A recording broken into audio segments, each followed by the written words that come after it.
Welcome to Passionate World Talk Radio, a wholly owned subsidiary of Global Media Network, LLC. Educate, enlighten, and entertain. This is the third episode of Lest with a T, We Forget, with Lisa Skinner, Betsy Wurtzel, and Lillian Caldwell. This is a continuation from the first two podcasts that are about the USA and the Holocaust. And this episode, we're going to be dealing with immigration policies from the 1940s and compare them to what's happening today in the 21st century. And I thought I set the stage. Now, I want to warn people, you are not going to like what I found. And I found it in more than 3 places. You're not going to be like what you're going to hear about the United States of America. But be forewarned that should you do any Google research and ask the right questions, you will find these same articles. The 2 resources I used was the Atlantic magazine and the Jewish Telegraph Agency. And they basically said the same thing, only it got a little bit worse when you read the article from the Atlantic and several other sources because, ladies and gentlemen, take a deep breath. The United States was based on race and the color of your skin. For example, people from Northern and Western Europe were considered white. Those who were Italian and Jewish were not white. One of the questions that are asked repeatedly about the policies and immigrations of the United States was that Nazi Germany took their direction from us. During the 1920s, when the Mexicans were coming out, they would spray 2 types of gases in their face to get rid of diseases that our government thought they might bring across the border. One of them was something that we used on the Mexicans that was pretty nasty. But the second one was even worse. And as soon as I can find what it was, I'd like to share it with you. Anyway, somebody from the German Nazi group came over and noticed that we used this particular spray on the Mexicans on their faces and then on their clothing. And that was to rid them of all the diseases that they would bring over. And then remember that gas that we would use over in Vietnam and some other places? They made it more hurtful. And again, the United States sprayed that on the Mexicans who came across. Now, you're going to say, but we have the Statue of Liberty to prove that we take in your hungry, we take in your homeless. Apparently, we don't. That was just fiction that was put together in the late 1890s. It has nothing to do with reality. The Germans were impressed by the KKK and how they handled the blacks down south. Euthanasia, eugenics. They loved the fact that the United States, the great United States, would take people and do medical experiments on them. But more importantly, they would determine who the disabled were, the incompetent, and the inferior, and either they would fix them or kill them. As a nation, we deported over 58 billion immigrants, which is outstanding among all the European and Eastern European nations together, in case you're interested.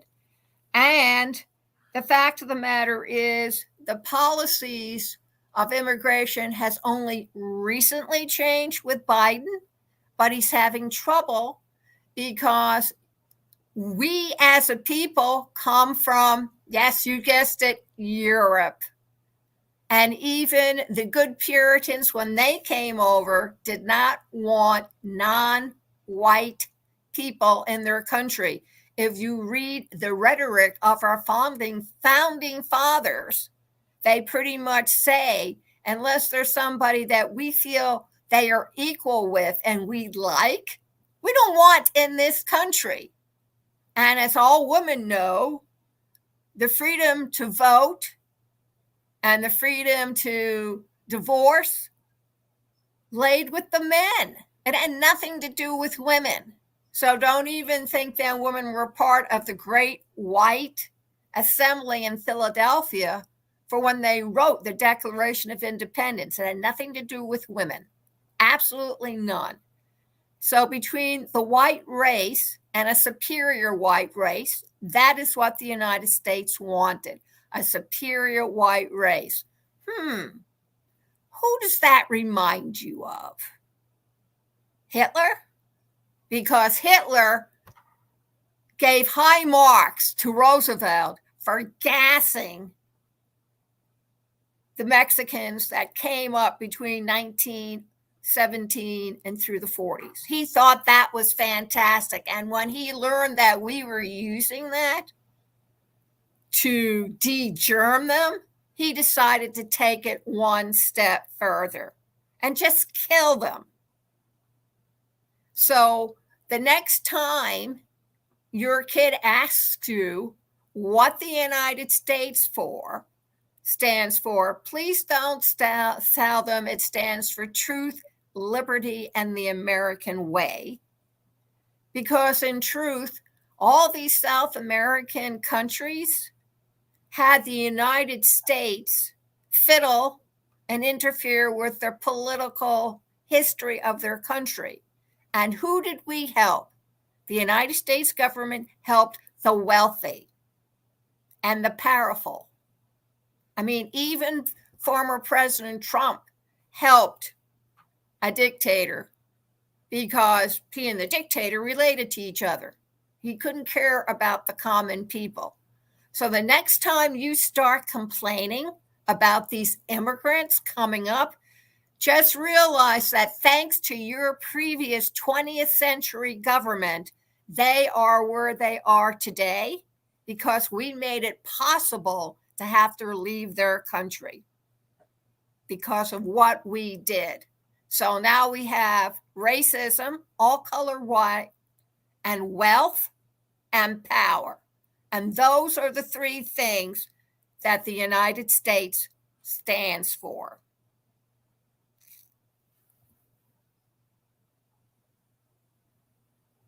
Okay, you want to take it away?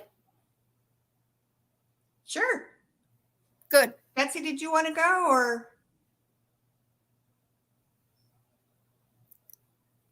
Oh, we can't hear you. We can't hear you. Can you hear me? Yes. All right. I forgot to have my mic off. What's the other name of your resource? Is it Transatlantic or Atlantic? It's the Atlantic magazine. But it was not the only one. I also wanted to serve several Jewish newspapers and Jewish articles that were asking why Roosevelt never got involved in the war. And they used the documentary by Ken Burns a lot. And they said even now they're still trying to justify the fact that Roosevelt did not allow the Jews in because public opinion was against that. That's right. And that's one of the reasons why we're not letting in immigrants from South America and Mexico, because the southern states, the border states, are against it. But what the border states don't seem to understand is it's not their country. But more importantly, they don't understand that they're the ones that made it possible for these people to leave their countries, because the United States had a Cold War going on in South America, and they mostly helped the dictators and the military achieve their goals within those individual countries. And when you have no food, and when you have war inside the cities and machine guns and tanks and soldiers, and let's not forget the cartels, then there's no place for these people to go to. They had an exception. In 1940, they allowed 1,000 people to come over to the United States, and they went into a specialty camp that had been prepared for them in Fort Ontario, New York, with the understanding that every Jew that settled in that special camp had to go back to Germany after the war. Talk about insult added to injury. They wouldn't be accepted in Germany after the war. Their homes had been taken over by the Royal Germans, and they were not about to give up their property. They stole what the Jews had to leave behind. So there was nothing left. But I'm talking about the magnanimity of the U.S. government. Only 28% of the 1,000 Jews accepted that. The rest rejected it. Can't imagine why. Can you imagine? Yeah, they cite the Great War. They recited the fact that we had an economic depression and we were afraid they'd take our jobs, which I find fascinating because during the 70s, 80s, and 90s, we allowed all the immigrants coming in from Mexico and South America come in so they would pick all the crops on jobs we did not want, or encourage them to go into the health fair to become nurses' aide or caregivers to jobs that us mighty Americans looked beneath us to do. And I think with the way 2/3 of the population are behaving, they don't want to go to work. They want the government to take care of them financially, that we better watch out what we wish for, because the people who are coming in want those jobs.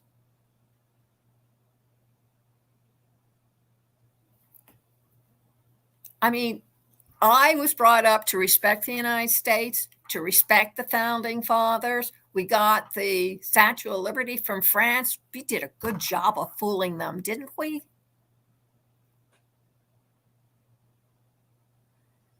Betsy, do you want to go? You want to go now? We can hear you.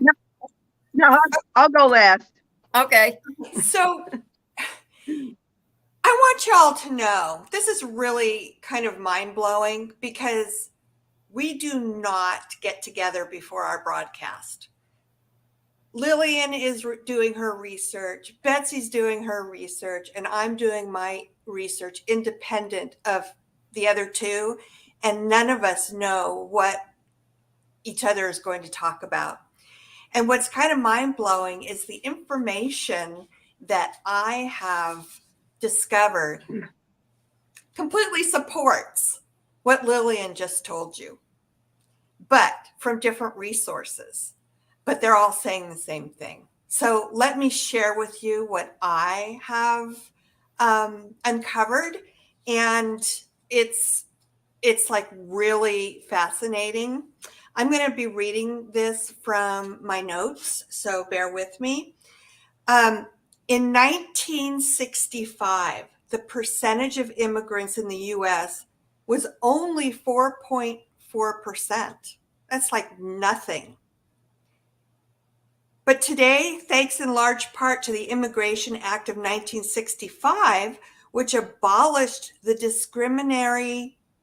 discriminatory quotas, which barred most immigrants from outside of Northwestern Europe. The harsh immigration restrictions of the early 20th century, exactly what Lillian was saying, were a tremendous departure from our founding ideology. Remember last week we talked about the Golden Door? I'm going to bring that up for you in just a second to remind you of that policy. 60% of America's white population in 1790 was English. Germans, Irish, and other Europeans made up the rest of the white population, to say nothing of the African slaves and American Indians. From 1790 to 1875, there were virtually no federal immigration laws. We had the Golden Door policy during that time. Only restrictions on naturalization. Over 9 million immigrants, and I think that's consistent with what Lillian quoted, arrived during that period, boosting the immigrant population to 14.4% of the U.S. population by 1870. In that year alone, 387,000 immigrants arrived, equal to over 1% of the entire population, a flow that dwarfs modern immigration. And again, as Lillian pointed out, it was a confluence of nationalism, eugenics-inspired racial animus, and labor union pressure pushed a barrage of restrictions that culminated with the Immigration Act of 1924, which capped annual immigration at only 164,667 people total, and virtually banned immigrants from any country outside of Northwestern Europe and the Western Hemisphere.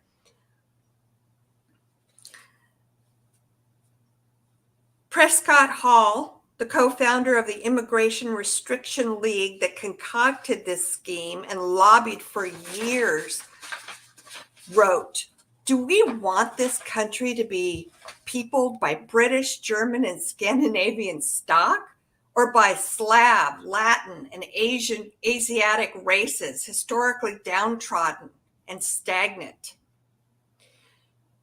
The most controversial portion of the 1965 Act was the expansion of family-based or chain migration. They allowed U.S. citizens to earn a green card through family reunification, a path unavailable prior to 1965. Now, the word nation comes from the Latin root natio, meaning a tribe, race, or people with a common ancestry. For early Americans and Europeans, that's what it really meant.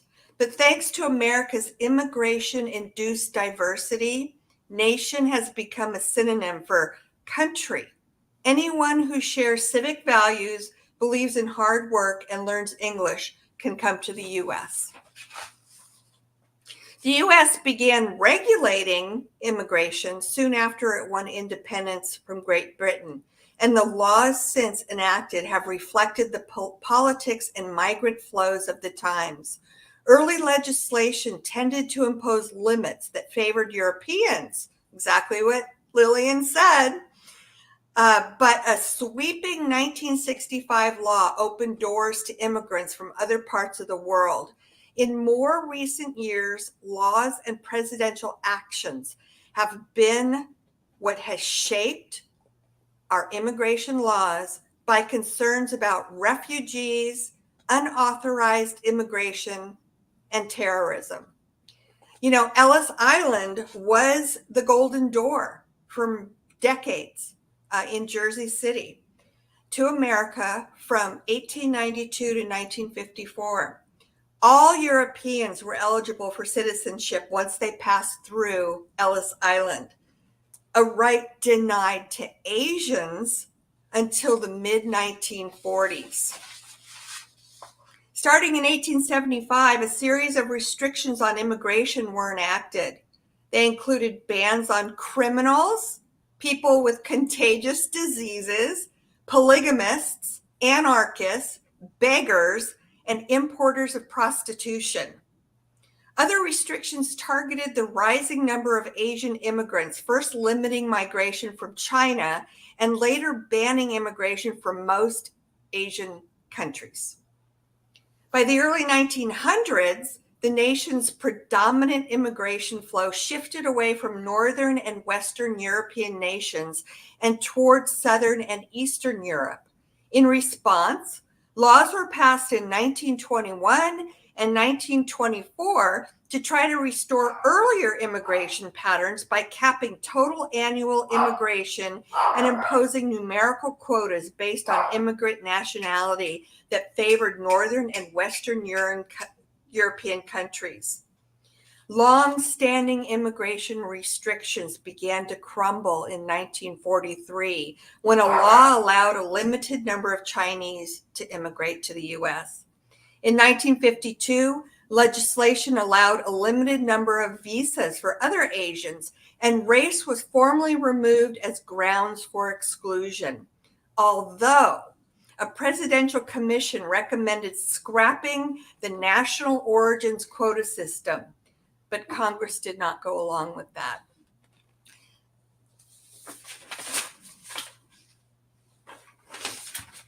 I want to bring to your attention from the beginning. A 1790 law was the first to specify who could come to the U.S. and become a citizen, limiting that privilege to free whites of good moral character who had lived in the U.S. for at least 2 years in 1870. The right of citizenship was extended to those of African origin.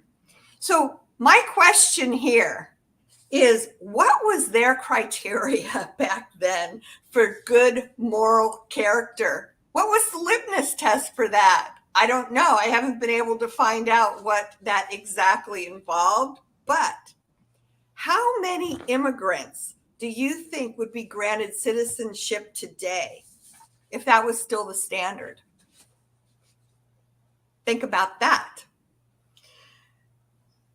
Our immigration laws and policies have changed 30 times since 1790, since our very first immigration law was enacted.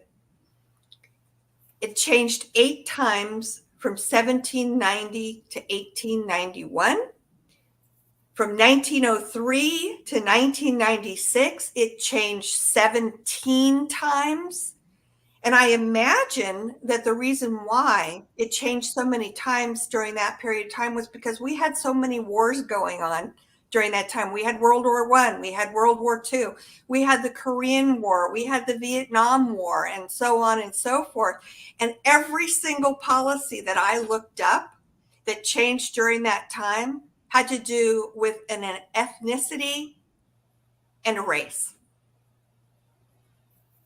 You're causing trouble out there in the world. We don't want you.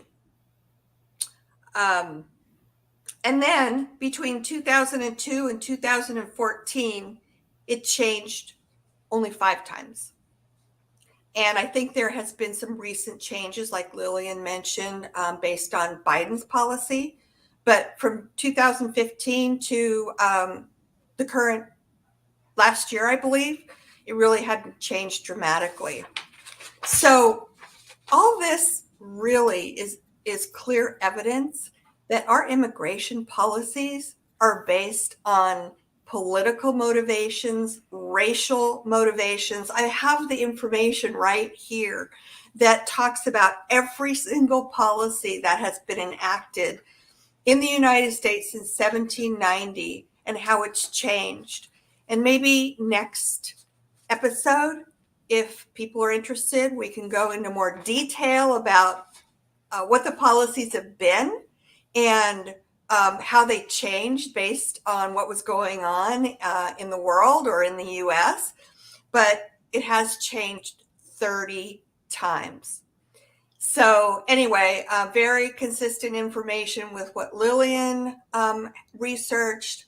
And it is actually pretty mind-boggling because I personally was not aware until just now when we started doing this series how prejudiced and short-sighted our nation seems to really be. And me personally, I can't talk for anybody else. They can give you their thoughts on that. But I personally have always been led to believe that everybody and anybody was allowed to migrate to the United States. And that turns out that it is far from the truth. And we learned that through our research during the Holocaust, that so many Jews who are trying to flee for their lives against Nazi power were not allowed to come to the United States, and it cost them their lives. And not only that, I found the names of the two gases that the Nazis borrowed from us. I can't pronounce the first one, but I can spell it. It's Zyklon. And the Nazis saw what we were using when we were gassing the Mexicans during the 30s and 40s and thought, well, if they can do that, we can use it. And then the latter part from 1930 to 1960, we used DDT and sprayed them with it. And everybody knows what DDT is. Yeah. Well, one of the things that I read when I was researching for the last series was I mentioned that Hitler borrowed our idea of putting people on reservations. So he tried that with the Jews, but there were just too many of them and he couldn't find enough space for them. So that didn't work. Then when he decided to move forward with his great solution of killing the Jews, originally they used what we commonly know as, gassing ourselves by hooking our cars up to a hose and putting your head in a gas oven, same thing. Yeah. And then after that, they discovered a poison that was a gas-based poison, and they switched from literally hooking up gas coming into rooms and eliminating people that way to they use shower heads instead. Yes, to using shower heads instead. And that was the final, what he called his final solution. But the thing is that the United States, and I'm sure Betsy will say a few things on this, has not learned anything. I can understand now more why Roosevelt didn't want to get entangled with Hitler, but it doesn't excuse his actions. Does it, Betsy?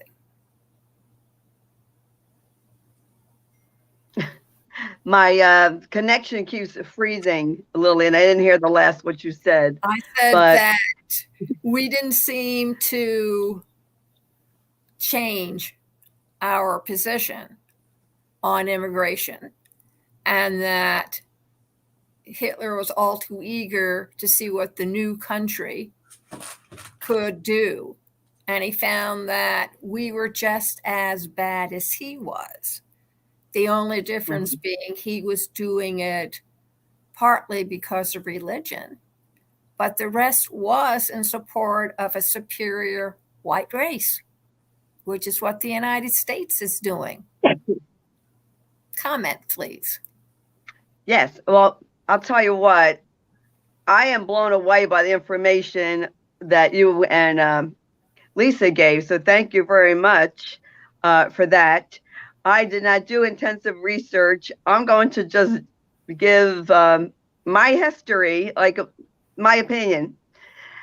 My grandparents, my mother's parents came over before World War I because of the programs. They came in illegally, this is what I said in the first show. My grandfather became a citizen. My grandmother did not, because she was a caregiver, must run in the family. And my grandmother was so frightened that she would have to return to Russia, that when her green card came up, my mom immediately had to go do the paperwork because she had that fear of being sent back. I remember in 1976, well, I remember through the years, my grandfather gave money to Russia to have his sister come over. And she finally came over in 1976. She was My grandmother couldn't stand there. She went over to Brighton Beach, which is known for a very large Russian Jewish area, neighborhood. And when my great aunt died, she had, I think, $2,000 or $3,000 stuffed in toilet paper rolls. And my grandmother was mad because she had to earn everything. She said, well, she's coming over and she gets everything for free. I think sometimes, you know, me personally, I don't have a problem with immigration. I say, come on over. I'm a byproduct of illegals. My father's parents came over legally. His grandparents came over legally. You do what you got to do sometimes to get in here. What I think, in my opinion, is people get mad at people coming over illegally. I don't think it's not so much as taking jobs as it is that they are things. Oh, there goes my connection. They're giving stuff that Americans are not getting. I think that's a problem now, a huge problem. When I worked in a hospital, they recruited nurses from Ireland and the Philippines. No problem with that. But why are they giving them an apartment and how to get started? What about the single women, the women who are struggling here that were nurses that could have used that kind of help? I think that's a lot of the problem with the immigrants today. Back when my grandmother came over, they had to speak English. They wanted to assimilate. I think now, not so much with a lot of people. They don't want to assimilate. You go into businesses where I live, they don't even speak English. Yeah. You know, you should really learn the language. There wasn't government help back then. Now there's the government help. If we went over to another country, would we be put up in a hotel, given food, phone, free medical care? This is where I think the problem is of people having a problem with immigrants coming over. It doesn't bother me. But what bothers me, to be honest, is that they get everything and our veterans are homeless and not getting services that they need. To me, charity begins at home. Help us. Help the seniors that are struggling. My grandmother, and she was even resentful, and she came in illegally that her sister-in-law had gotten things that she had to work for. And I think that's a huge problem. Going back to Franklin Delano Roosevelt, my dad told me people even begged him, bomb the trains that the Jews were on. And he was told not to bother. In the National Archives in Washington, there's 3 or 4 papers where they say he was told bluntly not to bother because they kill the civilians in the camps, and all these people in the camps are begging him, bomb us.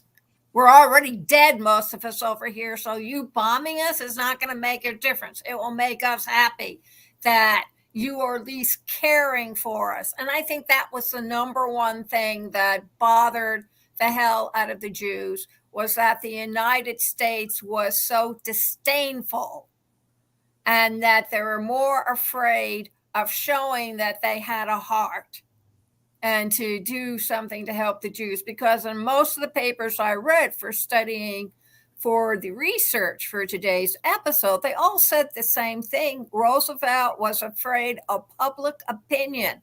He was afraid that they would vote him out of office. And because he was fearful of that, he refused to help the Jewish nation. Really? That's exactly why he refused. Yes. And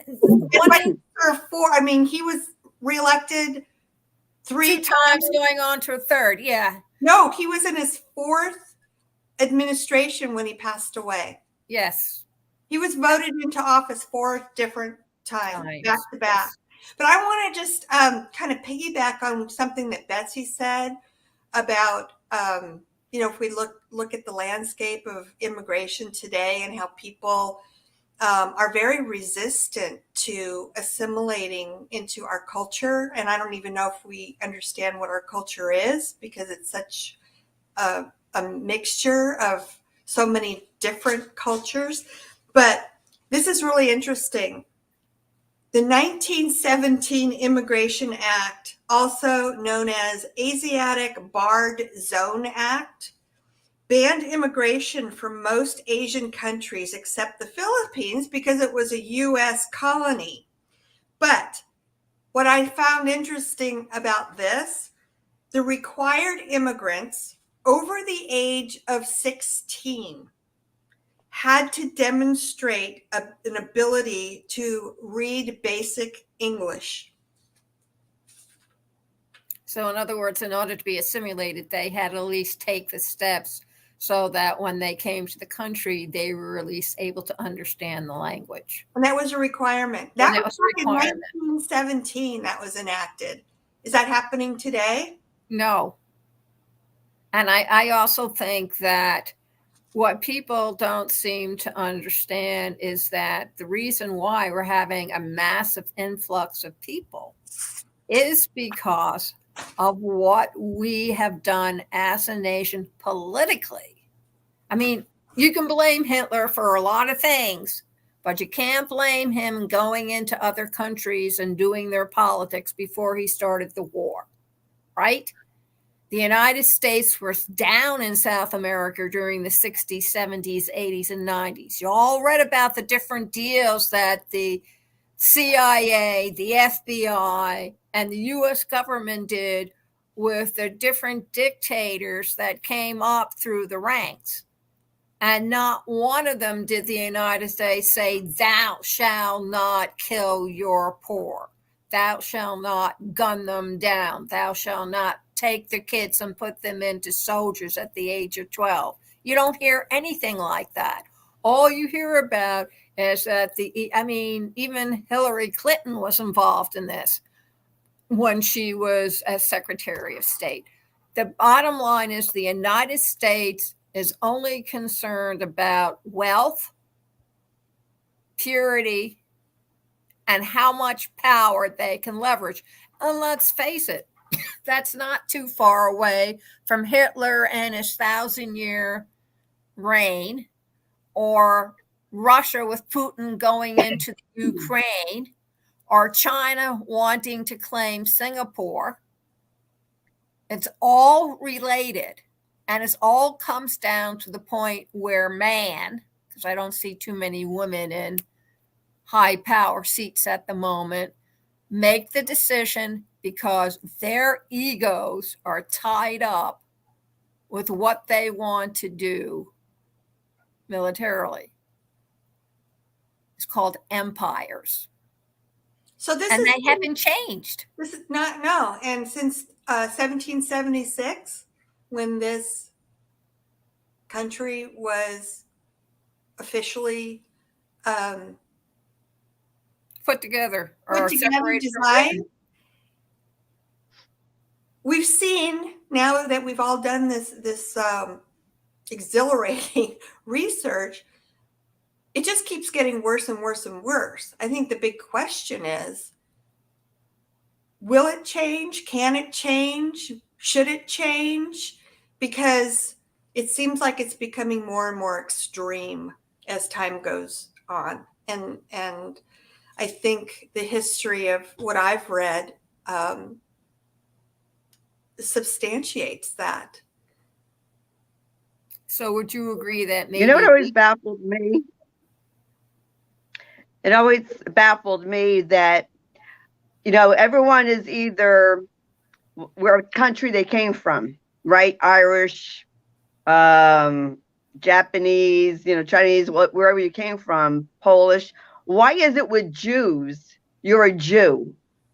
Yeah. You're not, they could be from Poland, Germany, but you're not allowed to say, okay, I'm a Polish Jew or Irish Jew. You're a Jew. And I think it's weird that people don't think of Jews as being Caucasian.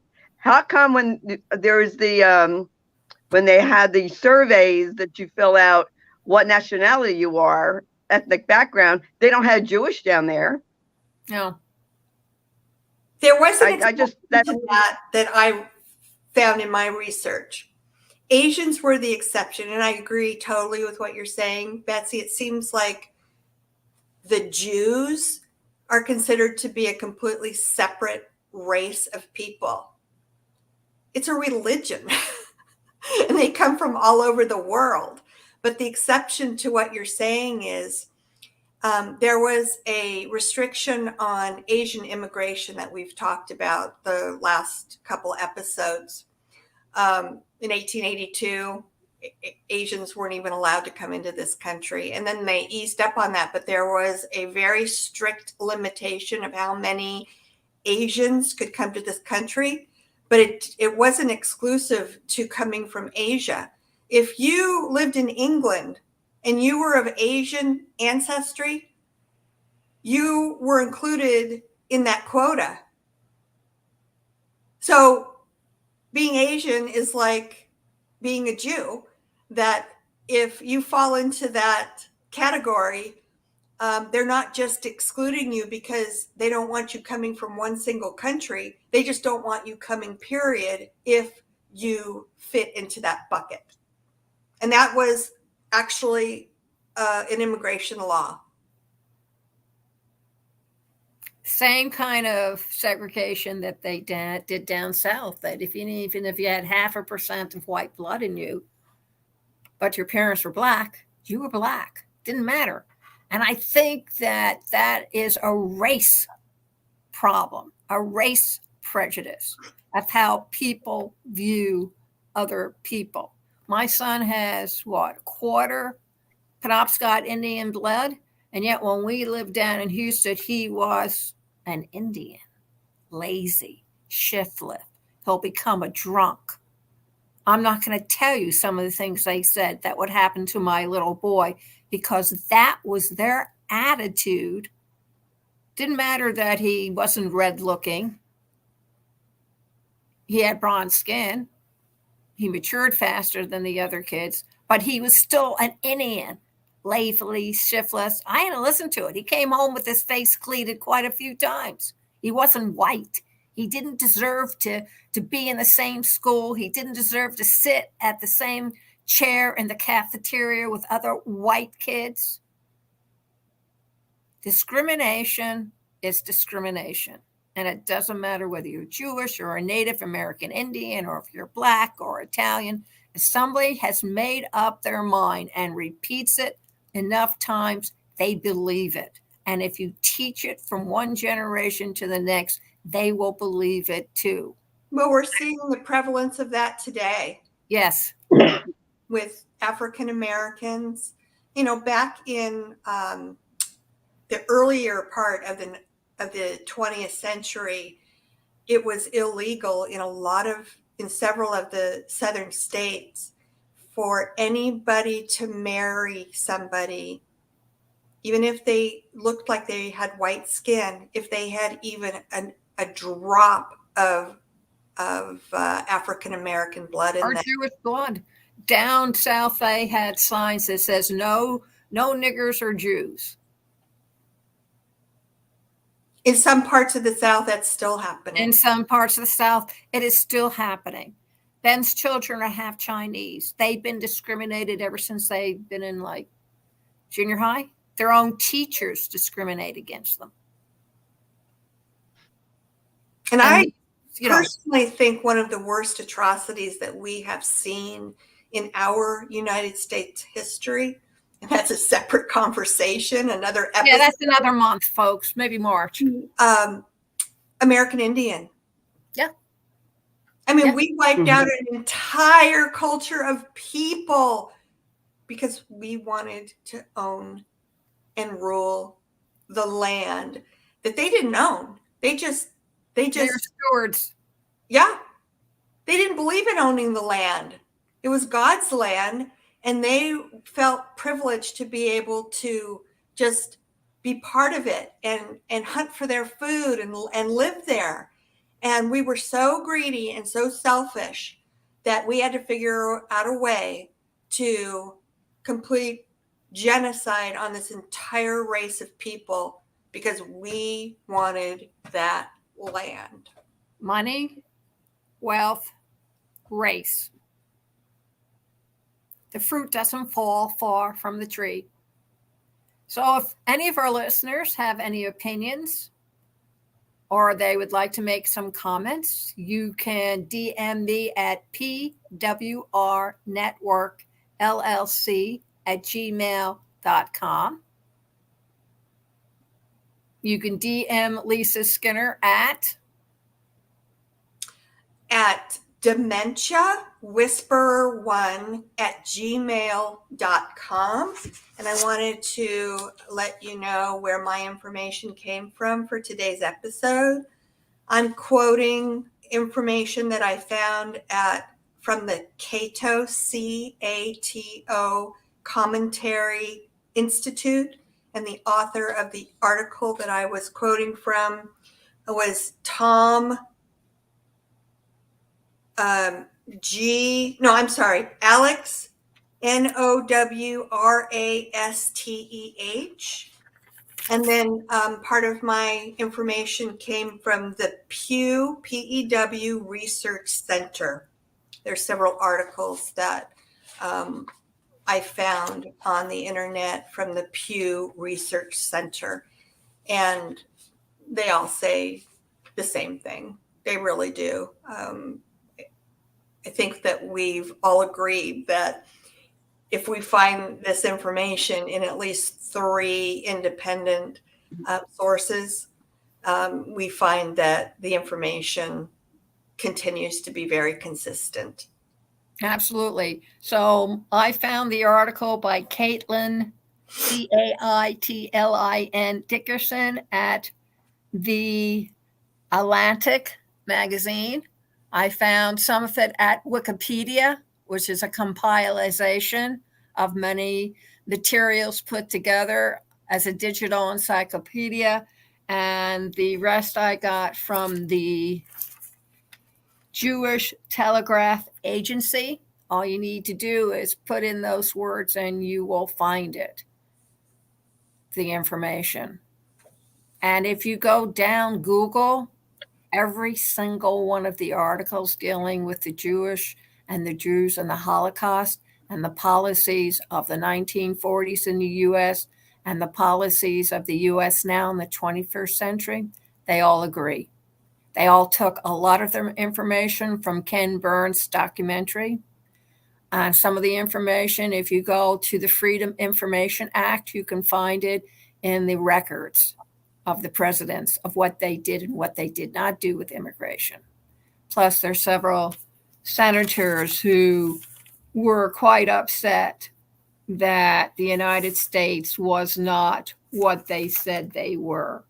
And one of them is a Senator Green, and the other one was, Senator Green says that our nation to defeat fascism doesn't rally as well as we should.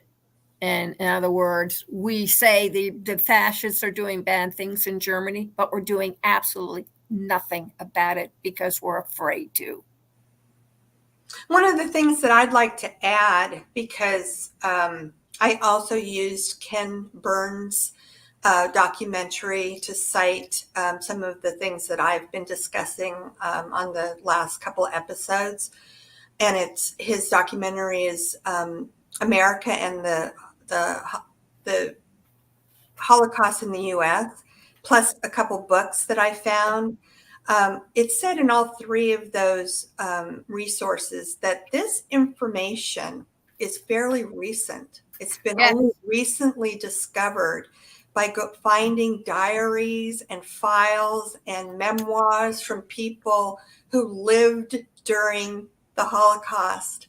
And it's just been fairly recently discovered. I'd say maybe, I don't know, Lillian, like the last 20 or 30 last 20 years. This is the disc that you can buy on the Holocaust.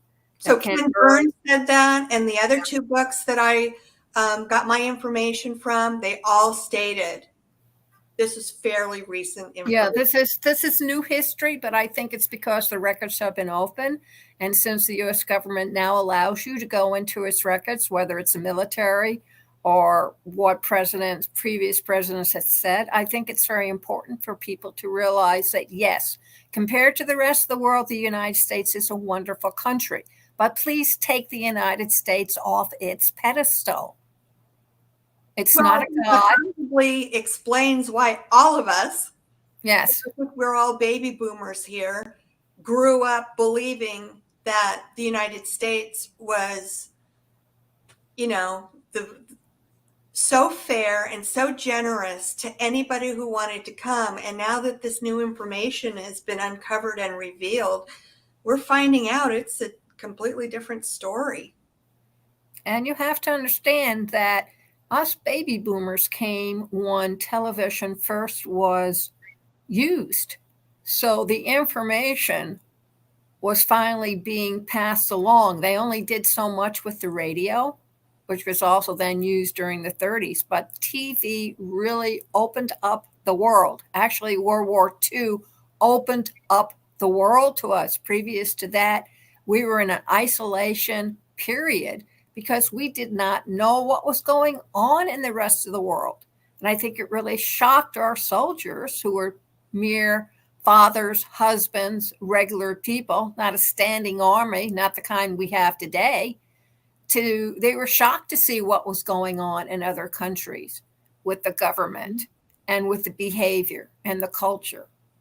And what television did for our generation, now the internet is doing for the generations coming up underneath us. And it is just an extreme polarization or version of the television information that this panel was able to get, and much more open than what our parents and grandparents were able to get by listening to the radio.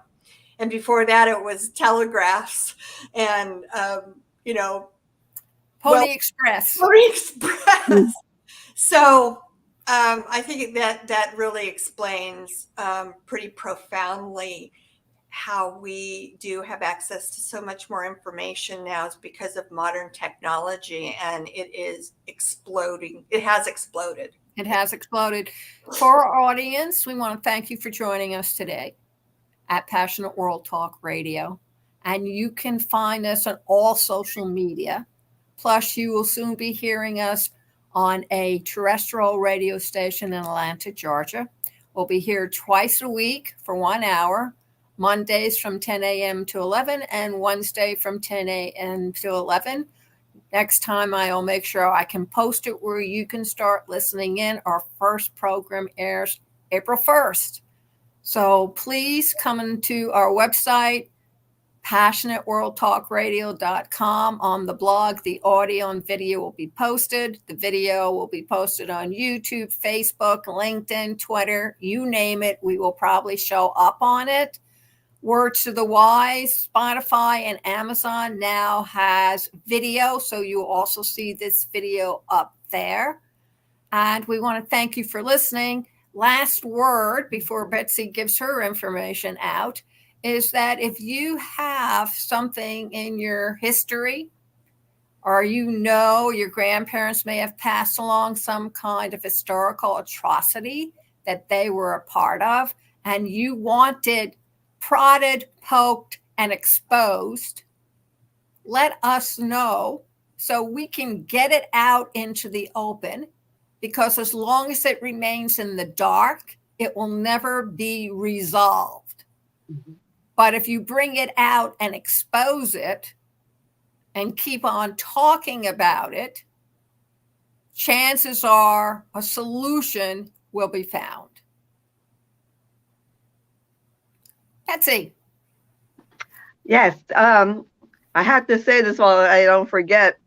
Liam Neeson was on The View yesterday, and he played Schindler's List movie, and he commented on Ken Burns' documentary and how wonderful that documentary is. And as the Holocaust survivors are dying, we should not forget. So I just wanted to emphasize that. My email is Sloan, SLOAN, Betsy, yes, I know who I am, 31@gmail.com. Terrific. Do you want to put any closing thoughts on the matters, ladies? Just want to thank you for joining us today and keeping an open mind and listening to what we have to say. And hopefully you've learned a lot from the research that we've put into this, because it's very important to our future generations. Yep. Thank you for listening. And I think we should all treat each other with respect and dignity. And just shine your light and be kind, because it'll be a much better world if we were kinder, and let's just love up on each other instead of hating each other. That's what I have to say. Thank you. And one more note, just remember, it may happen to you where you need to immigrate to another place for whatever the reason. So you want to be treated with respect, kindness, and gentleness. Thank you all very much for listening. And remember, next week, episode 4 of Lest with a T, We Forget, with your hosts, Lisa Skinner, Betsy Worcel, because I am going to be out for the next 2 months writing a book on podcasting. Thank you all.